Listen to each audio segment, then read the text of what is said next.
ਸਾਡੀ ਅੱਜ ਦੀ ਕਹਾਣੀ ਦੇ ਲੇਖਕ ਹਨ ਕੇਸਰਾ ਰਾਮ। ਕਹਾਣੀ ਹੈ ਬੇਟੀ ਕਾ ਬਾਪ। ਮੈਂ ਮਰੀਜ਼ਾਂ ਦੇ ਅਲਟਰਾਸਾਊਂਡ ਕਰਨ ਵਿੱਚ ਰੁੱਝੀ ਹੋਈ ਸਾਂ। ਰੋਜ਼ਾਨਾ ਵਾਂਗ ਅੱਜ ਵੀ ਭੀੜ ਕਾਫੀ ਸੀ। ਸਰਕਾਰੀ ਹਸਪਤਾਲ ਵਿੱਚ ਜੇ ਸੁਵਿਧਾਵਾਂ ਹੋਣ ਅਤੇ ਡਾਕਟਰ ਦਾ ਮਰੀਜ਼ਾਂ ਨਾਲ ਵਤੀਰਾ ਵੀ ਚੰਗਾ ਹੋਵੇ ਤਾਂ ਮਰੀਜ਼ਾਂ ਦੀ ਕੋਈ ਕਮੀ ਨਹੀਂ ਰਹਿੰਦੀ। ਗੇਟ ਤੇ ਡਿਊਟੀ ਵਾਲਾ ਬੈਡਰ ਰਾਜੂ ਲਗਾਤਾਰ ਪਰਚੀਆਂ ਲਿਆ ਕੇ ਨੰਬਰ ਅਨੁਸਾਰ ਪਹਿਲਾਂ ਪਈਆਂ ਪਰਚੀਆਂ ਦੇ ਥੱਲੇ ਰੱਖਦਾ ਜਾ ਰਿਹਾ ਸੀ। ਅਲਟਰਾਸਾਊਂਡ ਕਰਵਾਉਣ ਵਾਲਿਆਂ ਵਿੱਚ ਮਰਦ ਤਾਂ ਬਹੁਤ ਘੱਟ ਹੁੰਦੇ ਹਨ, ਔਰਤਾਂ ਹੀ ਵੱਧ ਹੁੰਦੀਆਂ ਹਨ, ਖਾਸ ਕਰਕੇ ਗਰਭਵਤੀ ਔਰਤਾਂ। ਇੱਕ ਤਾਂ ਖਾਣ-ਪੀਣ ਅਤੇ ਰਹਿਣ-ਸਹਿਣ ਹੀ ਅਜਿਹਾ ਹੋ ਗਿਆ ਹੈ ਕਿ ਕੰਪਲਿਕੇਸ਼ਨਸ ਬਹੁਤ ਆਉਣ ਲੱਗ ਪਈਆਂ ਹਨ। ਦੂਜਾ, ਡਾਕਟਰ ਵੀ ਆਪਣੀ ਸੇਫ ਸਾਈਡ ਰੱਖਦੇ ਹਨ। ਕਿਤੇ ਕੋਈ ਕੋਰਚੀ ਨਾ ਪਹੁੰਚ ਜਾਵੇ ਕਿ ਦੇਖੋ ਜੀ, ਡਾਕਟਰ ਨੇ ਬਿਨਾਂ ਟੈਸਟ ਕੀਤੇ ਸਿਰਫ ਅੰਦਾਜ਼ੇ ਨਾਲ ਹੀ ਦਵਾਈ ਕਿਵੇਂ ਦੇ ਦਿੱਤੀ। ਤੇ ਤੀਜਾ, ਐਤਕੀ ਰਾਜੂ ਨੇ ਪਰਚੀ ਲਿਆ ਕੇ ਰੱਖੀ ਨਹੀਂ, ਮੇਰੇ ਸਾਹਮਣੇ ਕਰਕੇ ਬੋਲਿਆ, ਡਾਕਟਰ ਅਮਿਤ ਆਏ ਨੇ ਜੀ, ਉਹਨਾਂ ਦੀ ਮਿਸਿਸ ਦਾ ਅਲਟਰਾਸਾਊਂਡ ਹੈ। ਡਾਕਟਰ ਅਮਿਤ ਇਸੇ ਹਸਪਤਾਲ ਵਿੱਚ ਮੈਡੀਸਨ ਵਿਸ਼ੇਸ਼ੱਗ ਹਨ। ਉਹਨਾਂ ਦੀ ਪਤਨੀ ਕਾਲਜ ਵਿੱਚ ਲੈਕਚਰਰ ਹੈ। ਮੈਂ ਉਹਨਾਂ ਦੀ ਪਤਨੀ ਨੂੰ ਜਾਣਦੀ ਹਾਂ, ਇੱਕ ਫੰਕਸ਼ਨ ਵਿੱਚ ਮਿਲੀ ਹੋਈ ਹਾਂ। ਮੈਂ ਚੱਲ ਰਿਹਾ ਅਲਟਰਾਸਾਊਂਡ ਵਿਚਾਲੇ ਛੱਡ ਕੇ ਬਾਹਰ ਆਈ ਅਤੇ ਆਓ ਡਾਕਟਰ ਸਾਹਿਬ ਅੰਦਰ ਆ ਜਾਓ ਕਹਿੰਦਿਆਂ ਉਹਨਾਂ ਦੀ ਪਤਨੀ ਪ੍ਰੋਫੈਸਰ ਮੰਜੂ ਨੂੰ ਵੀ ਵਿਸ਼ ਕੀਤੀ। ਨਹੀਂ ਡਾਕਟਰ ਸਾਹਿਬ, ਤੁਸੀਂ ਕਰੋ ਕੰਮ, ਮੈਡਮ ਬੈਠੇ ਨੇ, ਕਰਾ ਲੈਣਗੇ ਕਹਿੰਦਿਆਂ ਡਾਕਟਰ ਅਮਿਤ ਵਾਪਿਸ ਚਲੇ ਗਏ। ਮੈਨੂੰ ਪਤਾ ਹੈ ਮੈਡੀਸਨ ਵਿੱਚ ਤਾਂ ਭੀੜ ਹੀ ਬਹੁਤ ਹੁੰਦੀ ਹੈ। ਬਾਹਰ ਬੈਂਚਾਂ ਤੇ ਆਪਣੀ ਵਾਰੀ ਦੀ ਉਡੀਕ ਵਿੱਚ ਬੈਠੀਆਂ ਔਰਤਾਂ ਨੇ ਮੇਰੇ ਵੱਲ ਸਵਾਲੀਆ ਨਜ਼ਰਾਂ ਨਾਲ ਤੱਕਿਆ, ਜੋ ਲਗਭਗ ਪੂਰੇ ਦਿਨਾਂ ਤੋਂ ਸਨ। ਕਈ ਤਾਂ ਵਿਚਾਰੀਆਂ ਕਾਫੀ ਪਰੇਸ਼ਾਨ ਤੇ ਔਖੀਆਂ ਬੈਠੀਆਂ ਸਨ।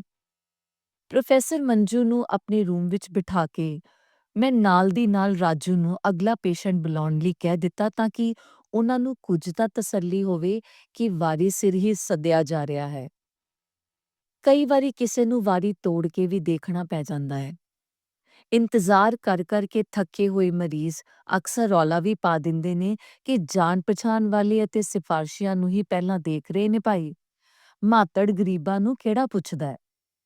ਤੇ ਫਿਰ ਉਹਨਾਂ ਨੂੰ ਸੰਭਾਲਣਾ ਔਖਾ ਹੋ ਜਾਂਦਾ ਹੈ। ਸੋ ਝੱਟ ਅਗਲੇ ਮਰੀਜ਼ ਲਈ ਆਵਾਜ਼ ਪੈ ਜਾਣ ਤੋਂ ਬਾਅਦ ਸ਼ਾਂਤੀ ਬਣੀ ਰਹੀ। ਆਉਣ ਵਾਲੀ ਮਰੀਜ਼ 25 ਕੁ ਸਾਲਾਂ ਦੀ ਦਰਮਿਆਨੀ ਕੱਦ-ਕਾਠੀ ਦੀ ਸਧਾਰਨ ਜਿਹੀ ਔਰਤ ਸੀ। ਰੰਗ ਸਾਫ਼, ਚੰਗੇ ਸਾਫ਼-ਸੁਥਰੇ ਕੱਪੜੇ ਪਾਏ ਹੋਏ, ਪਰ ਉਦਾਸ ਅਤੇ ਲਿੱਸਾ ਜਿਹਾ ਚਿਹਰਾ। ਝੱਪ-ਝੱਪ ਚਮਕਦੀਆਂ ਅੱਖਾਂ ਵਿੱਚ ਡਰ, ਖਦਸ਼ਾ, ਪਰ ਕਿਤੇ ਨਾ ਕਿਤੇ ਮੱਧਮ ਜਿਹੀ ਆਸ ਦਾ ਭਾਵ ਵੀ। ਮੈਂ ਪਰਚੀ 'ਚੋਂ ਪੜ੍ਹਿਆ, ਪਹਿਲਾਂ ਉਸਦੇ 2 ਲੜਕੀਆਂ ਸੀ। ਪੇਡੂ ਤੋਂ ਲੈ ਕੇ ਬੱਚੇਦਾਨੀ ਦੇ ਆਲੇ-ਦੁਆਲੇ ਪੇਟ ਦੁਖਣ ਦੀ ਉਸਨੂੰ ਸ਼ਿਕਾਇਤ ਸੀ। ਅਲਟਰਾਸਾਊਂਡ ਕਰਦਿਆਂ ਮੈਂ ਪੁੱਛਿਆ, ਤਕਲੀਫ ਕਿੱਥੇ ਕੁ ਹੈ? ਉਹ ਬੋਲੀ, ਤਕਲੀਫ ਤਾਂ ਮੇਰੇ ਕਰਮਾਂ ਵਿੱਚ ਹੈ ਡਾਕਟਰਨੀ ਜੀ, ਅਤੇ ਰੋਣ ਲੱਗ ਪਈ। ਇਹਨਾਂ ਦਿਨਾਂ ਦੌਰਾਨ ਥੋੜ੍ਹੀ ਬਹੁਤ ਡਿਪਰੈਸ਼ਨ ਵਰਗੀ ਹਾਲਤ ਵਿੱਚ ਕਈ ਔਰਤਾਂ ਅਕਸਰ ਇਉਂ ਕਰਨ ਲੱਗ ਪੈਂਦੀਆਂ ਹਨ। ਸੋਚਦਿਆਂ ਮੈਂ ਕਿਹਾ, ਕੋਈ ਗੱਲ ਨਹੀਂ, ਹੁਣ ਇੱਥੇ ਆ ਗਈ ਹੈ ਤਾਂ ਸਭ ਠੀਕ ਹੋ ਜੂ, ਰੋ ਨਾ। ਅਤੇ ਕੀਬੋਰਡ ਨਾਲ USG ਦੀ ਇੰਟੈਂਸਿਟੀ ਸੈੱਟ ਕਰਨ ਲੱਗੀ।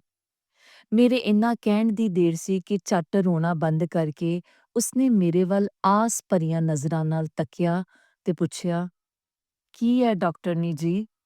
ਕੋਈ ਬਿਮਾਰੀ ਨਹੀਂ ਹੈ ਤੈਨੂੰ, ਮੈਂ ਦੇਖ ਲਿਆ, ਸਭ ਕੁਝ ਨਾਰਮਲ।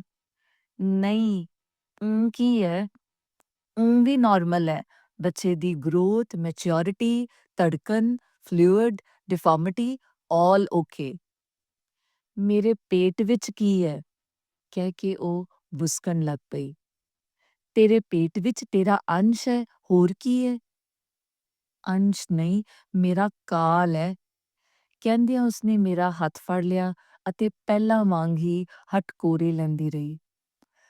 ਓਹੋ, ਦੇਖ, ਮੈਂ ਪਰਚੀ 'ਚੋਂ ਉਸਦਾ ਨਾਂ ਦੇਖ ਕੇ ਕਿਹਾ, ਕੰਚਨ ਸਿਆਣੀ ਬਣ, ਪਹਿਲਾਂ ਕਿੰਨੇ ਬੱਚੇ ਨੇ ਤੇਰੇ? 2 ਕੁੜੀਆਂ ਨੇ, ਉਸਨੇ ਦੱਸਿਆ। ਉਹ ਤੈਨੂੰ ਕਾਲ ਲੱਗਦੀਆਂ ਨੇ? ਕੋਈ ਜਵਾਬ ਨਾ ਦੇ ਕੇ ਉਹ ਅਲਟਰਾਸਾਊਂਡ ਮੋਨੀਟਰ ਵੱਲ ਦੇਖਣ ਲੱਗੀ। ਕੁਝ ਪਲਾਂ ਦੇ ਵਕਫੇ ਮਗਰੋਂ ਛੱਤ ਵੱਲ ਦੇਖਦਿਆਂ ਬੋਲੀ, "ਸੱਸ ਨੂੰ ਪੋਤਾ ਚਾਹੀਦਾ ਹੈ, ਉਹਨੇ ਮੈਨੂੰ ਜਿਉਣ ਨਹੀਂ ਦੇਣਾ। ਡਾਕਟਰਨੀ ਜੀ, ਮੈਂ ਮਰ ਜੂੰਗੀ ਕੁਛ ਖਾ ਕੇ।" "ਕੁਝ ਨਹੀਂ ਖਾਣ ਦੀ ਲੋੜ, ਪੰਜੀਰੀ ਖਾ ਤੇ ਸਿਹਤ ਬਣਾ, ਠੀਕ ਹੈ ਨਾ?" ਮੈਂ ਉਸਨੂੰ ਨਾਰਮਲ ਕਰਨ ਦੀ ਗਰਜ਼ ਨਾਲ ਕਿਹਾ। "ਕੁੜੀਆਂ ਦੀ ਮਾਂ ਨੂੰ ਕੋਈ ਨਹੀਂ ਪੰਜੀਰੀ ਦਿੰਦਾ," ਉਸਨੇ ਬੁਸਕਦਿਆਂ ਕਿਹਾ। "ਪਹਿਲੀਆਂ ਕੁੜੀਆਂ ਵੇਲੇ ਨਹੀਂ ਮਿਲੀ ਸੀ?" "ਸਿਰਫ ਪਹਿਲੀ ਇੱਕ ਵੇਲੇ ਹੀ ਮਿਲੀ ਸੀ," ਉਸਨੇ ਸਹਿਜ ਹੀ ਕਿਹਾ। ਸੁਣ ਕੇ ਮੈਨੂੰ ਹੱਸੀ ਆ ਗਈ। "ਲੈ, ਤੂੰ ਤਾਂ ਪੰਜੀਰੀ ਖਾਣ ਲਈ ਮਰੀ ਜਾਨੀ ਐ, ਮੋਟੀ ਹੋ ਜਾਏਂਗੀ।" ਰਿਪੋਰਟ ਪ੍ਰਿੰਟ ਕਰਦਿਆਂ ਮੈਂ ਕਿਹਾ, "ਚੱਲ ਨਾ ਦੇਣ ਪੰਜੀਰੀ, ਵਿਦੇਸ਼ਾਂ ਵਿੱਚ ਜਾਪੇ ਵਾਲੀਆਂ ਕਿਹੜਾ ਪੰਜੀਰੀ ਖਾਂਦੀਆਂ ਨੇ, ਫਿਰ ਵੀ ਦੇਖ ਲੈ ਕਿਵੇਂ ਸਾਰੀਆਂ ਲਾਲ ਟਮਾਟਰ ਵਰਗੀਆਂ ਹੁੰਦੀਆਂ ਨੇ। ਮੁੰਡੇ ਕੁੜੀ ਦਾ ਵੀ ਕੋਈ ਚੱਕਰ ਨਹੀਂ ਉੱਥੇ ਤਾਂ।" ਉਸਨੇ ਮੇਰੇ ਵੱਲ ਇਉਂ ਦੇਖਿਆ ਜਿਵੇਂ ਮੈਂ ਉਸਨੂੰ ਵਰਿਆਉਣ ਲਈ ਝੂਠ ਬੋਲ ਰਹੀ ਹੋਵਾਂ। ਅੱਜ-ਕੱਲ੍ਹ ਇੰਨੇ ਜਵਾਕਾਂ ਨੂੰ ਕੋਈ ਪੁੱਗਦਾ ਹੈ ਭਲਾ? ਸਾਰਾ ਲਾਣਾ ਹੀ ਬਸ ਕੇਰਾਂ ਹੋਰ ਦੇਖ ਲੈ, ਕੇਰਾਂ ਹੋਰ ਦੇਖ ਲੈ ਕਹਿ ਕੇ ਪਿੱਛੇ ਪਿਆ ਹੋਇਆ ਹੈ।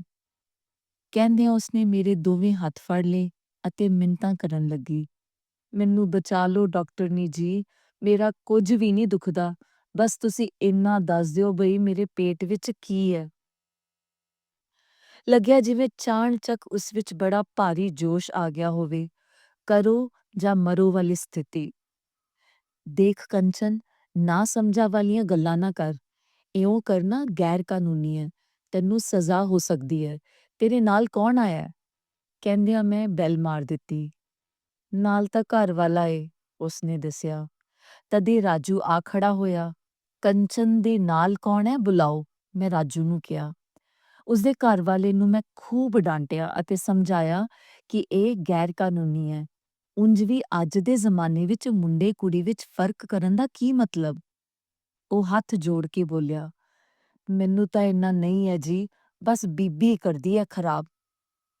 ਬੀਬੀ ਨੂੰ ਸਮਝਾ ਵੀ ਹੁਣ ਜ਼ਮਾਨਾ ਬਦਲ ਗਿਆ ਹੈ।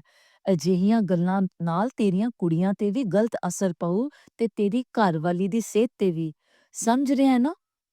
ਫਿਲਹਾਲ ਇਹ ਇੱਕਦਮ ਤੰਦਰੁਸਤ ਹੈ, ਬਾਕੀ ਡਾਕਟਰ ਸਾਹਿਬ ਦੇਖ ਲੈਣਗੇ।" ਉਸਨੂੰ ਰਿਪੋਰਟ ਫੜਾਉਂਦਿਆਂ ਮੈਂ ਕਿਹਾ, "ਇਹਦਾ ਨਾਂ ਹੀ ਕੰਚਨ ਨਹੀਂ, ਊਂ ਵੀ ਕੰਚਨ ਹੈ ਇਹ ਤੇਰੇ ਲਈ, ਜੇ ਸਮਝੇ ਤਾਂ।" ਪ੍ਰੋਫੈਸਰ ਮੰਜੂ ਨੂੰ ਵੀ ਦੇਖਣਾ ਸੀ, ਸੋ ਰਾਜੂ ਨੂੰ ਡਾਕਟਰ ਅਮਿਤ ਨੂੰ ਬੁਲਾਉਣ ਲਈ ਕਹਿ ਦਿੱਤਾ।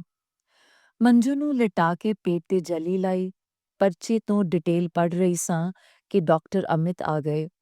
ਪਰਚੀ ਵਿੱਚ ਲਿਖਿਆ ਹੋਇਆ ਸੀ, ਫਸਟ ਇਸ਼ੂ ਫੀਮੇਲ, ਉਮਰ 5 ਸਾਲ। ਝੱਟ ਉਸ ਬੱਚੀ ਦੀ ਸ਼ਕਲ ਯਾਦ ਆ ਗਈ। ਪਿਆਰੀ ਜਿਹੀ ਗੁੜੀਆ, ਸਕੂਲ ਜਾਣ ਲੱਗ ਪਈ ਸੀ। ਪਿੱਛੇ ਇੱਕ ਫੰਕਸ਼ਨ ਵਿੱਚ ਸਾਰਿਆਂ ਦੇ ਖਿੱਚ ਦਾ ਕੇਂਦਰ ਬਣੀ ਰਹੀ ਸੀ। ਫਿਲਹਾਲ ਉਸਦਾ ਨਾਂ ਯਾਦ ਨਹੀਂ ਆ ਰਿਹਾ ਸੀ। ਮੰਜੂ ਦਾ ਅਲਟਰਾਸਾਊਂਡ ਕਰਦਿਆਂ ਮੈਂ ਦੋਨਾਂ ਨੂੰ ਸਾਂਝੇ ਤੌਰ ਤੇ ਸੰਬੋਧਤ ਹੋਈ।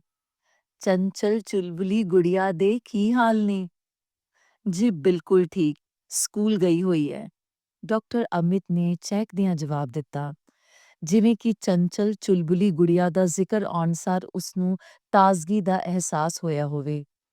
ਮੰਜੂ ਵੀ ਜਿਵੇਂ ਖਿੜ ਉੱਠੀ ਹੋਵੇ। "ਸ਼ਰਾਰਤੀ ਬਹੁਤ ਹੈ, ਤੁਸੀਂ ਤਾਂ ਦੇਖੀ ਹੀ ਸੀ।" "ਹਾਂ, ਬਹੁਤ ਪਿਆਰੀ ਬੱਚੀ ਹੈ," ਮੈਂ ਕਿਹਾ ਤੇ ਪ੍ਰੋਬ ਮੰਜੂ ਦੇ ਪੇਟ ਤੇ ਘੁਮਾਉਂਦਿਆਂ ਮੋਨੀਟਰ ਵੱਲ ਗੌਰ ਨਾਲ ਦੇਖਣ ਲੱਗੀ। 14 ਹਫ਼ਤਿਆਂ ਦਾ ਗਰਭ, ਭਰੂਣ ਦੀ ਗਰੋਥ ਵਗੈਰਾ ਸਾਰਾ ਕੁਝ ਨਾਰਮਲ ਨਜ਼ਰ ਆ ਰਿਹਾ ਸੀ। ਮੈਂ ਮੰਜੂ ਵੱਲ ਦੇਖਿਆ। ਅੱਖਾਂ ਮੀਚ ਕੇ ਲੇਟੀ ਹੋਈ ਸੀ, ਚਿਹਰੇ ਤੇ ਦਰਦ ਦੀ ਹਲਕੀ ਜਿਹੀ ਪਰਤ। ਮੈਨੂੰ ਇੱਕਦਮ ਕੁਝ ਦੇਰ ਪਹਿਲਾਂ ਮੇਰੇ ਹੱਥ ਫੜ ਕੇ ਹਟਕੋਰੇ ਲੈਂਦੀ, ਮਿੰਨਤਾਂ ਕਰ ਰਹੀ ਕੰਚਨ ਯਾਦ ਆ ਗਈ। "ਮੇਰਾ ਕੁਝ ਨਹੀਂ ਦੁਖਦਾ, ਬਸ ਇੰਨਾ ਦੱਸ ਦਿਓ ਕਿ..." ਹੋ ਸਕਦਾ ਹੈ ਇਹ ਰੂਟੀਨ ਚੈੱਕਅਪ ਲਈ ਆਏ ਹੋਣ ਅਤੇ ਜ਼ਰੂਰੀ ਨਹੀਂ ਕਿ ਦਰਦ ਦਾ ਹਰ ਕਾਰਨ ਅਲਟਰਾਸਾਊਂਡ ਵਿੱਚ ਨਜ਼ਰ ਵੀ ਆਵੇ। ਮੈਂ ਸੋਚਿਆ, ਮੈਂ ਕਿਉਂ ਸ਼ੱਕ ਕਰਾਂ? ਪਰ ਰੂਟੀਨ ਚੈੱਕਅਪ ਤਾਂ 6 ਤੋਂ 9 ਹਫ਼ਤੇ ਦੌਰਾਨ ਹੋਇਆ ਸੀ ਅਤੇ ਅੱਗੇ 18 ਤੋਂ 22 ਹਫ਼ਤੇ ਦੌਰਾਨ ਕਰਵਾਇਆ ਜਾਣਾ ਸੀ। ਮੇਰੇ ਸ਼ੱਕ ਦੀ ਸੂਈ ਉੱਥੇ ਹੀ ਅਟਕੀ ਹੋਈ ਸੀ। ਮੇਰੇ ਦਿਮਾਗ ਵਿੱਚ ਪ੍ਰੋਫੈਸਰ ਮੰਜੂ, ਉਸਦੀ ਪਿਆਰੀ ਜਿਹੀ ਗੁੜੀਆ ਤੇ ਡਾਕਟਰ ਅਮਿਤ ਘੁੰਮਣ ਲੱਗੇ। ਇਹਨਾਂ ਦਾ ਪਰਿਵਾਰਕ ਪਿਛੋਕੜ, ਜਾਤ, ਇਹਨਾਂ ਦਾ ਦੇਸਾਂ ਮੈਂ ਦੇਸ ਅਨੋਖਾ ਵੀਰ ਦੇਸ ਹਰਿਆਣਾ। ਉਂਝ ਤਾਂ ਸਿਰਫ ਹਰਿਆਣਾ ਹੀ ਨਹੀਂ, ਅੱਜਕੱਲ ਤਾਂ ਹਰ ਕਿਤੇ ਬੁਰਾ ਹਾਲ ਹੈ। ਲਿੰਗ ਅਨੁਪਾਤ ਉੱਤਰੀ ਭਾਰਤ ਵਿੱਚ ਤਾਂ ਬਿਲਕੁਲ ਹੀ ਗੜਬੜਾ ਚੁੱਕਾ ਹੈ। ਪੰਜਾਬ, ਰਾਜਸਥਾਨ, ਭਾਵੇਂ ਯੂਪੀ, ਬਿਹਾਰ, ਘਰ ਘਰ ਇਹੀ ਅੱਗ। ਜਿੰਨੀ ਤੇਜ਼ੀ ਨਾਲ ਵਿਚਾਰ ਦਿਮਾਗ ਵਿੱਚ ਘੁੰਮ ਰਹੇ ਸੀ, ਓਨੀ ਹੀ ਤੇਜ਼ੀ ਨਾਲ ਪ੍ਰੋਫੈਸਰ ਮੰਜੂ ਦੇ ਪੇਟ ਤੇ ਫਿਰ ਰਿਹਾ ਸੀ। ਡਾਕਟਰ ਸਾਹਿਬ, USG ਤਾਂ ਨਾਰਮਲ ਹੈ।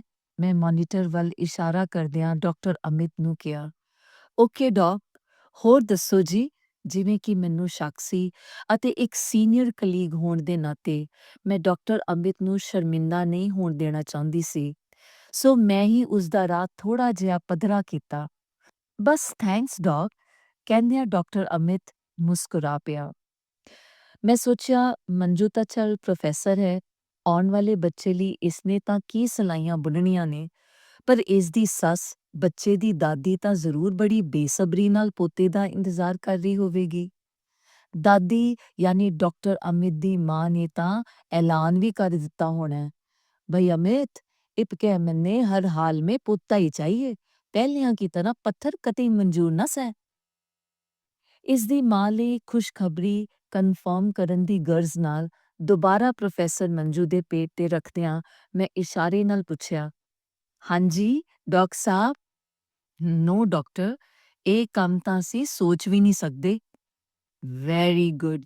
ਸੀਨੀਅਰ ਹੋਣ ਦੇ ਨਾਤੇ ਔਕਵਰਡ ਸਿਚੁਏਸ਼ਨ ਚੋਂ ਕੱਢਣ ਲਈ ਹੀ ਮੈਂ ਪੁੱਛਿਆ ਏ। ਬਾਕੀ ਤਾਂ ਨਫਾ ਨੁਕਸਾਨ ਡਾਕਟਰ ਹੋਣ ਦੇ ਨਾਤੇ ਤੁਸੀਂ ਜਾਣਦੇ ਹੀ ਹੋ। ਬਹੁਤ ਸ਼ੁਕਰੀਆ। ਲੱਕੀਲੀ ਸਾਡੇ ਤਾਂ ਪਰਿਵਾਰ ਕੀ ਰਿਸ਼ਤੇਦਾਰੀਆਂ ਵਿੱਚ ਵੀ ਕਿਸੇ ਦੀ ਅਜਿਹੀ ਸੋਚ ਨਹੀਂ ਹੈ। ਇਹ ਤਾਂ ਬਹੁਤ ਚੰਗੀ ਗੱਲ ਹੈ। ਅਦਰਵਾਈਜ਼ ਤੁਹਾਡੇ ਉੱਧਰ ਤਾਂ ਹਾਲੇ ਵੀ ਖਬਰਾਂ ਮੇਰੇ ਜ਼ਿਹਨ ਤੇ ਕੀ ਧੁਨ ਸਵਾਰ ਸੀ। ਹਾਂ, ਕੁਝ ਲੋਕ ਹੁੰਦੇ ਹਨ। ਐਨੀਹਾਓ, ਥੈਂਕਸ ਡਾਕਟਰ ਸਾਹਿਬ। ਕਹਿੰਦਿਆਂ ਡਾਕਟਰ ਅਮਿਤ ਤੇ ਮੰਜੂ ਚਲੇ ਗਏ। ਮੰਜੂ ਇਸ ਦੌਰਾਨ ਦਰਦ ਕਿੱਥੇ-ਕਿੱਥੇ ਹੈ, ਇਹ ਦੱਸਣ ਤੋਂ ਇਲਾਵਾ ਬਹੁਤਾ ਕੁਝ ਨਹੀਂ ਬੋਲੀ ਸੀ। ਦੋ ਕੁ ਵਾਰੀ ਮੁਸਕਰਾਈ ਸੀ। ਮੈਂ ਹੈਰਾਨ ਚੁੱਪ ਕੁਝ ਪਲ ਲਈ ਤਾਂ ਅਗਲਾ ਪੇਸ਼ੈਂਟ ਬੁਲਾਉਣਾ ਹੀ ਭੁੱਲ ਗਈ। ਹੈਰਾਨੀ ਇਸ ਗੱਲ ਦੀ ਕਿ ਚਾਣਚੱਕ ਮੈਨੂੰ ਕੀ ਹੋ ਗਿਆ ਸੀ।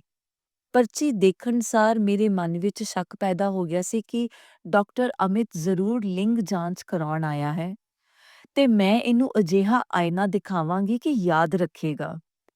ਹੈਰਾਨ ਹਾਂ ਆਪਣੇ ਚਾਣਚੱਕ ਬਦਲੇ ਹੋਏ ਰਵੱਈਏ ਤੇ। ਜਿਵੇਂ ਹੈਰਾਨੀ ਤਾਂ ਉਦੋਂ ਵੀ ਬਹੁਤ ਹੋਈ ਸੀ ਜਦੋਂ ਇਹ ਗੀਤ ਸੁਣਿਆ ਸੀ, ਮੁੰਡਾ ਜੱਟਾਦਾਨੀਓ ਬਲੀਏ ਤੇਰੇ ਕਰਕੇ ਗਿਟਾਰ ਸਿੱਖਦਾ। ਰਫਲਾਂ ਗੰਡਾਸੀਆਂ ਦਾ ਸ਼ੌਂਕ ਛੱਡ ਕੇ ਜੱਟਾਂ ਦੇ ਮੁੰਡੇ ਗਿਟਾਰ ਸਿੱਖਣ ਲੱਗ ਪਏ।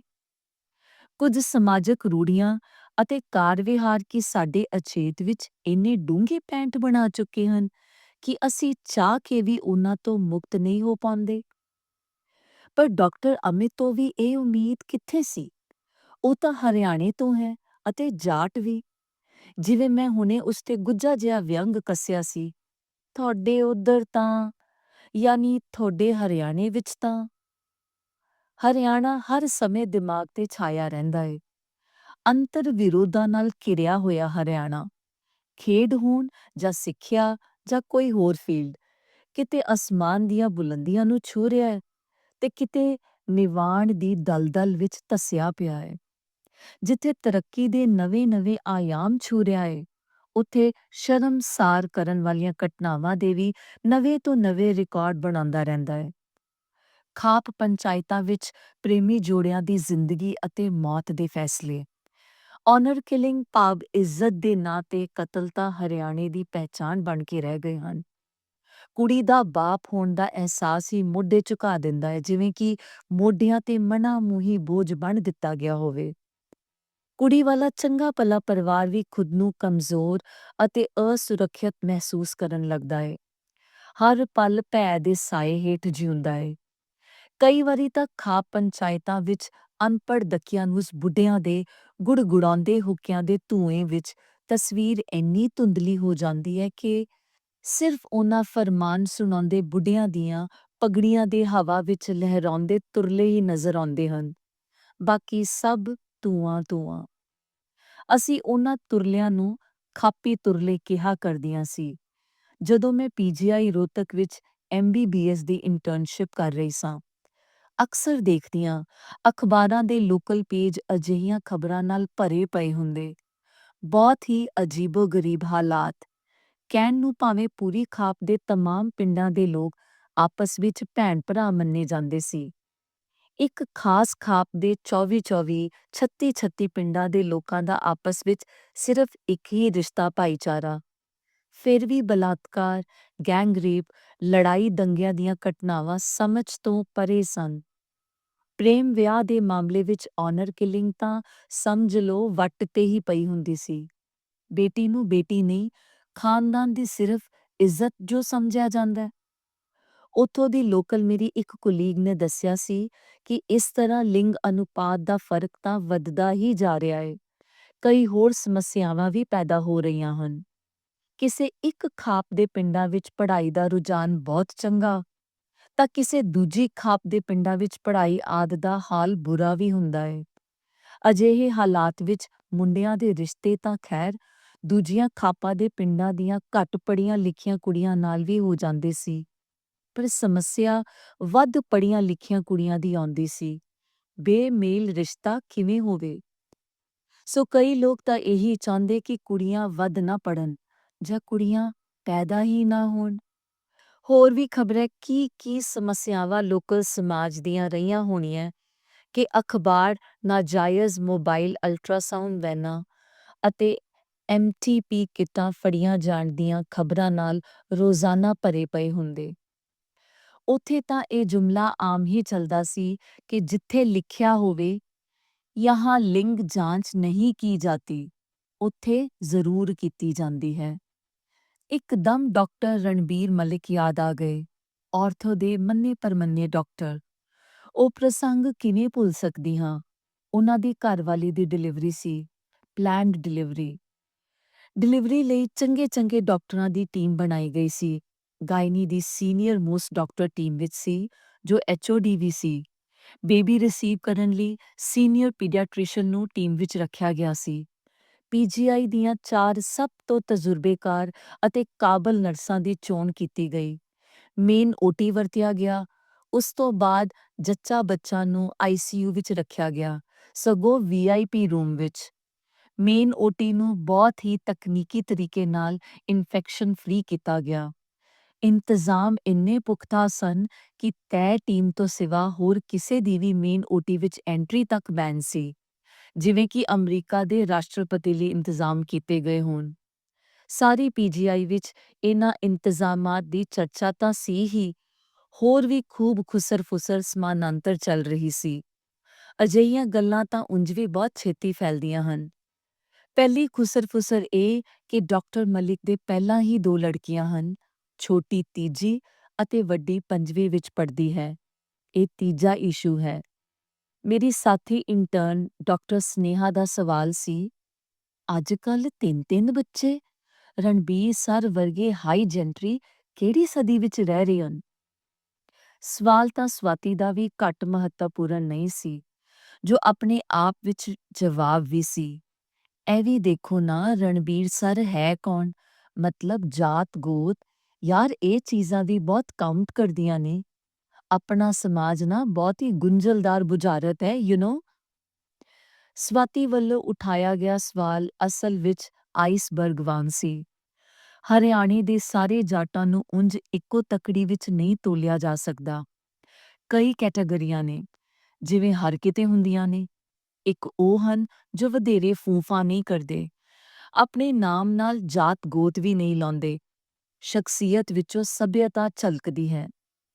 ਦੂਜੇ ਉਹ ਹਨ ਜੋ ਜਾਤੀ ਹੰਕਾਰ ਨਾਲ ਭਰੇ ਹੁੰਦੇ ਹਨ, ਮੌਕੇ ਬੇਮੌਕੇ ਜਾਣ-ਬੁੱਝ ਕੇ ਹਰਿਆਣਵੀ ਬੋਲੀ ਬੋਲਣ ਲੱਗ ਜਾਂਦੇ ਹਨ।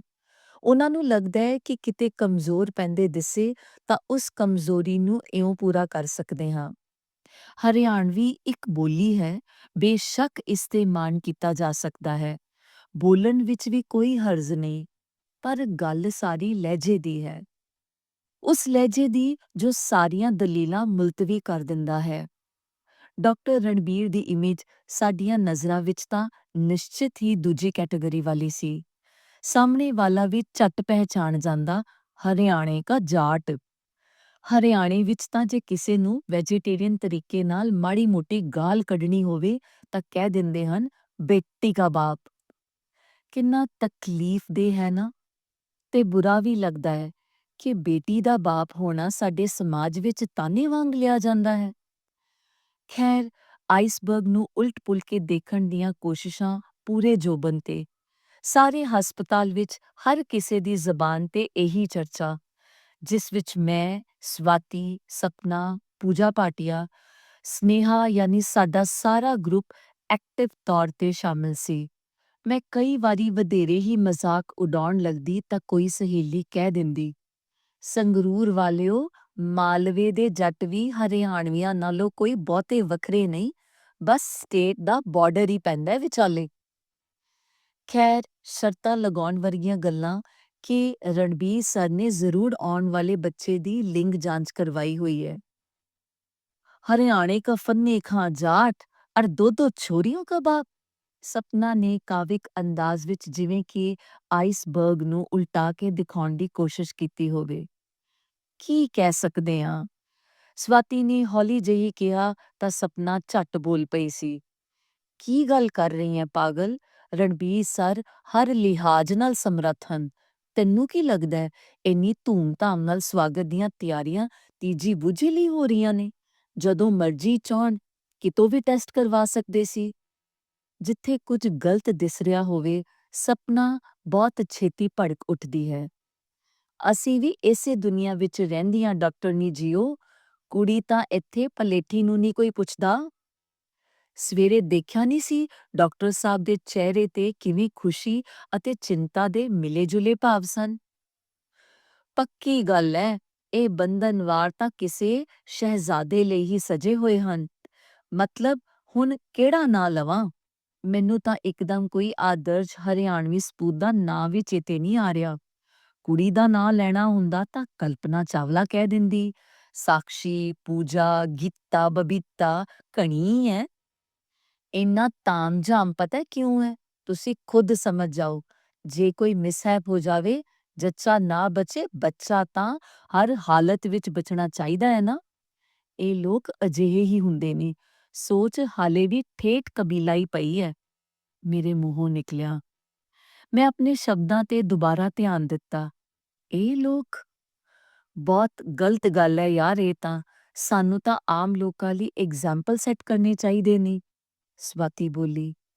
ਇਸੇ ਦੌਰਾਨ ਡਾਕਟਰ ਆਰਤੀ ਰਾਉਂਡ ਤੇ ਆ ਗਈ, ਜਿਹਦੇ ਨਾਲ ਮੇਰੀ ਡਿਊਟੀ ਹੈ। ਡਾਕਟਰ ਆਰਤੀ ਪੀਜੀ ਸਟੂਡੈਂਟ ਹੈ। ਰਾਉਂਡ ਤੋਂ ਬਾਅਦ ਮੈਂ ਡਾਕਟਰ ਰਣਬੀਰ ਬਾਰੇ ਗੱਲ ਛੋ ਲਈ। ਅੱਜ ਰਣਬੀਰ ਸਰ ਦੀ ਮਿਸਿਸ ਦੀ ਡਿਲੀਵਰੀ ਡਿਊ ਹੈ? ਹਾਂ, ਡਾਕਟਰ ਆਰਤੀ ਨੇ ਅਣਮੰਨੀ ਜਿਹੇ ਮਨ ਨਾਲ ਕਿਹਾ।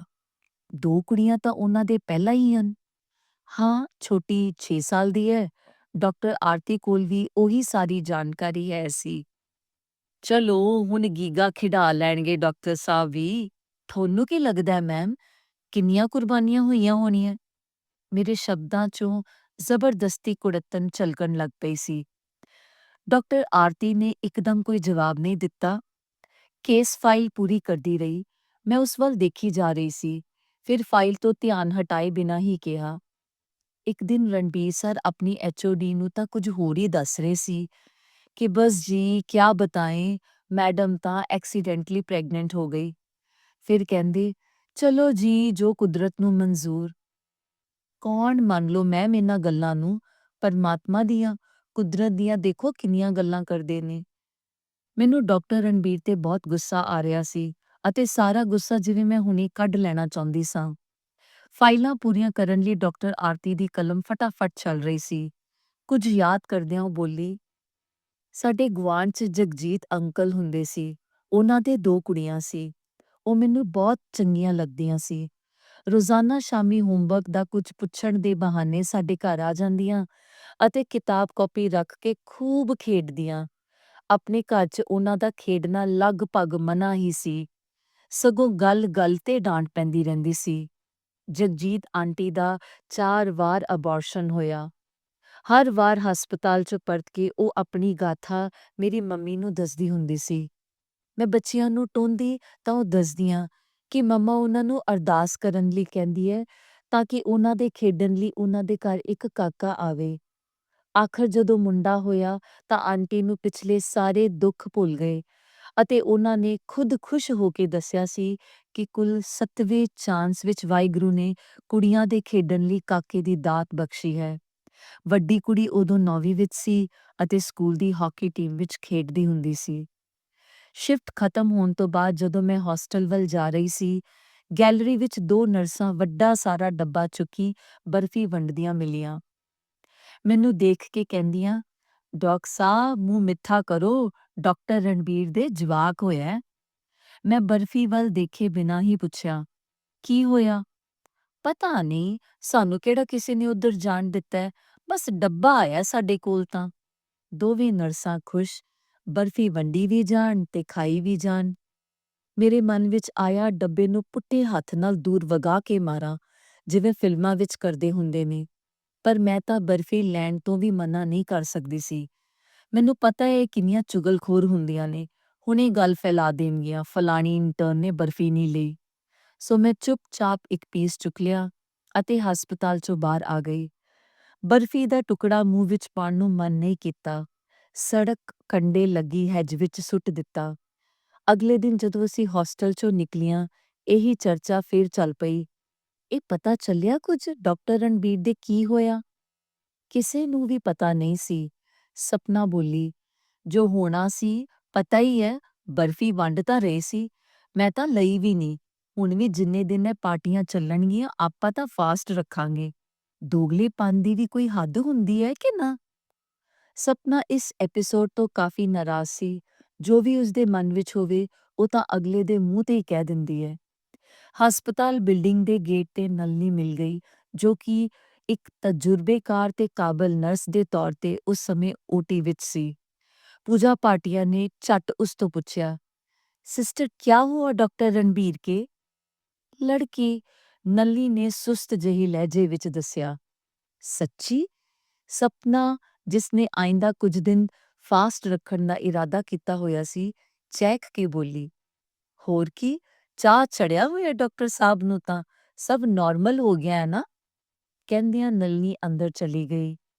ਅਸੀਂ ਸਾਰੀਆਂ ਉੱਥੇ ਹੀ ਸਿਰ ਜੋੜ ਕੇ ਖਾਮੋਸ਼ ਖੜੀਆਂ ਰਹਿ ਗਈਆਂ, ਭਾਵੁਕ ਜਿਹੀਆਂ, ਅਤੇ ਸਾਡੀਆਂ ਅੱਖਾਂ 'ਚ ਕਿਸੇ ਅਣਜਾਣੀ ਖੁਸ਼ੀ ਜਿਹੀ ਦੀ ਸਿੱਲ।